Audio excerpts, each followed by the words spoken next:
Ce qui m'intéresse dans les algues, c'est qu'il y a tout un tas d'espèces qui peuvent convenir à différentes situations. Les algues ont un usage dans pas mal de domaines, alimentaires, cosmétiques, parapharmacie, pigmentation. Il y a vraiment tout un tas de domaines qui sont utilisés et chaque algue en fait a un intérêt. Notre mission est double dans nos statuts.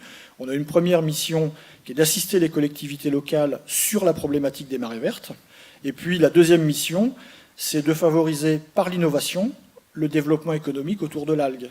Donc je nous considère souvent comme une agence de développement économique.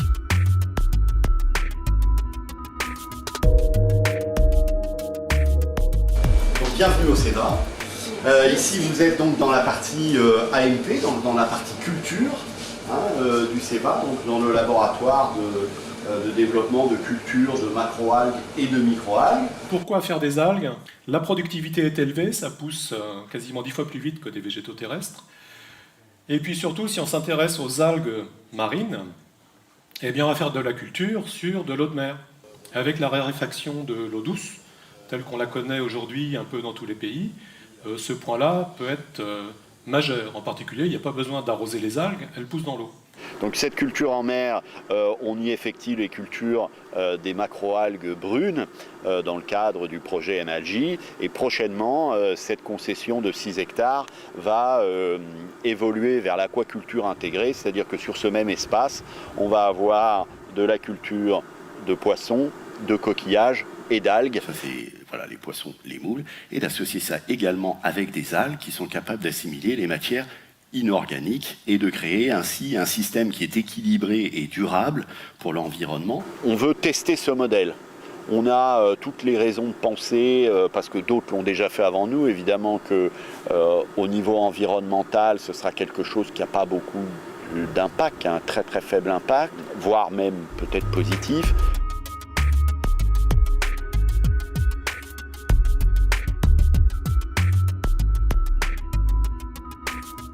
On va dire c'est une partie écologie, environnement, écologie, avec un panel de compétences très important et très diversifié en termes d'océanographie, de traitement de signal, de modélisation. Et on s'aperçoit que dans ces domaines-là, notamment dans le domaine infrarouge, les algues répondent très fortement. Donc ce qu'on va faire, c'est qu'on va utiliser des capteurs qui peuvent donc regarder ce qu'on voit à la fois dans ce qui est visible à l'œil et à la fois de certaines couleurs qui sont invisibles.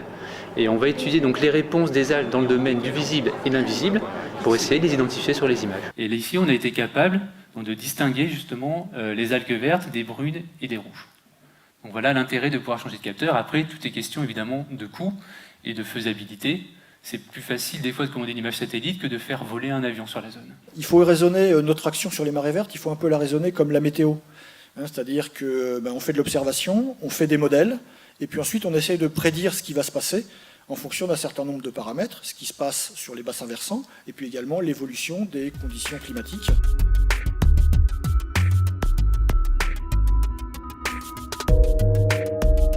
Oui, alors c'est un problème générique quand on fait du développement avec une nouvelle matière. On regarde d'abord l'aspect technique. En gros, est-ce qu'avec de l'algue, on peut faire du carburant? Donc là, la réponse est oui. On peut faire du diesel, on peut faire du bioéthanol de manière plus ou moins efficace. Et après, la deuxième question, c'est mais est-ce que économiquement, c'est rentable?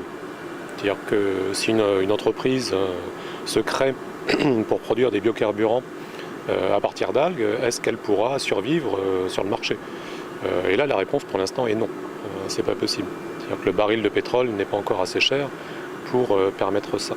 Donc la bioraffinerie appliquée aux algues, on appelle ça l'algoraffinerie, et ça se présente de la manière suivante. Dans les algues, on a principalement donc, de la cellulose, ce sont des végétaux, de l'hémicellulose. On a des colloïdes, on en a parlé, on a des minéraux, on a des pigments, on a des molécules actives. Chaque famille de produits va pouvoir servir à différentes applications.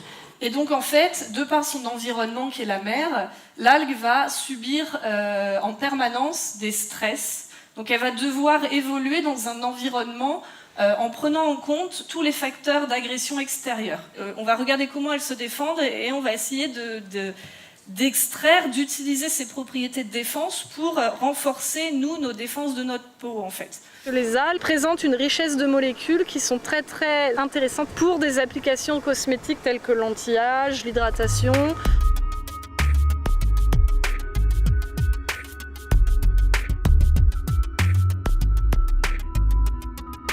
Donc ici vous êtes un peu dans la partie centrale du C20.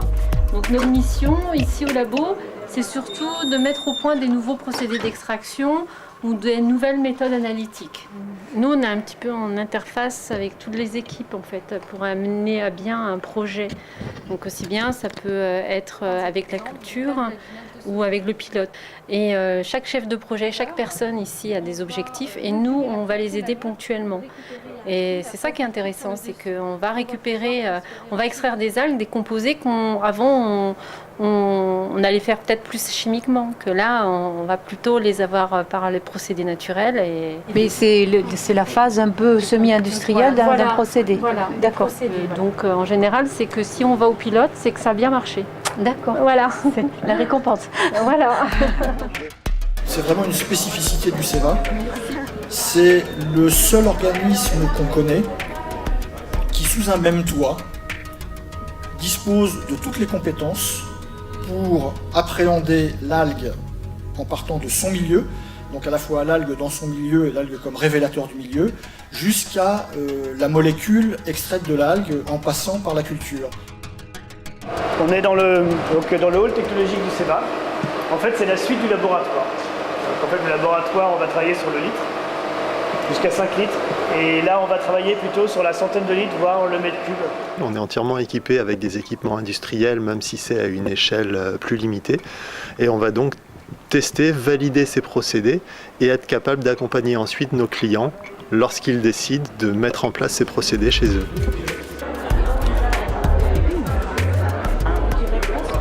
Joliment présenté. Quand on mange des produits aux algues, c'est bon. Hein. C'est du pain d'épices aux algues et j'en ai jamais goûté encore. Donc j'ai hâte parce que je dois partir pour la suite.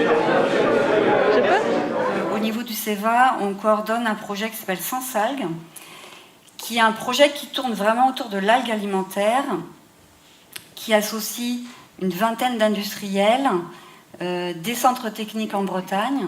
Et donc l'idée de ce projet, c'est vraiment de développer l'algue comme un produit intermédiaire prêt à l'emploi pour les industriels.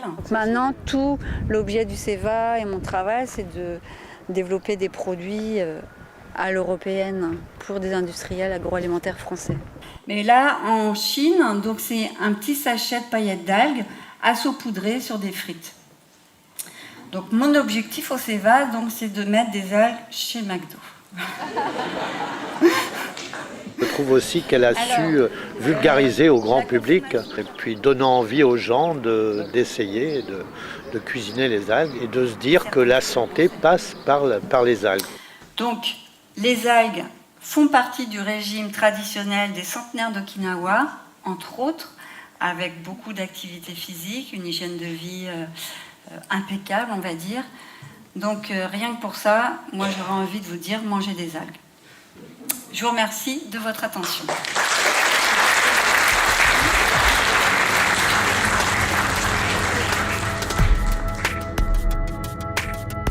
Moi, ça m'a intéressée parce qu'on a su toute la filière, les algues, tout ce que l'on pouvait en faire, toutes les utilisations. Et puis après, on a vu le côté pratique, en fait, comment on faisait pour obtenir les extraits, etc.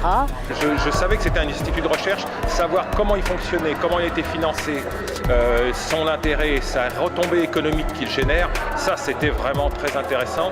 Ce qui me rassure, c'est qu'il y a des techniciens compétents et passionnés qui s'intéressent à une technologie d'avenir. Et je suis fier d'un côté de voir qu'à la presqu'île Sauvage, il y a un tel potentiel intellectuel. En fait, dans les algues, il y a une diversité, une originalité dans les molécules qu'on trouve nulle part ailleurs en fait. Mais on se rend compte qu'on a un potentiel au moins aussi important à partir des algues et qui aujourd'hui est très peu exploré. Dans le futur, on va les utiliser de plus en plus, aussi bien dans le domaine alimentaire, en cosmétique, et c'est parce que c'est un produit naturel. Et là, on voit que c'est en train de germer partout et que ça enfle et que Il y a de plus en plus de gens qui sont intéressés. Il faut vraiment qu'on arrive à valoriser ça de plus en plus. Et c'est notre objectif ici. Et en plus, les techniques de production sont plutôt respectueuses de l'environnement, voire très respectueuses de l'environnement. Et donc c'est cette combinaison à la fois potentiel de culture et potentiel de valorisation qui me plaît beaucoup dans les algues.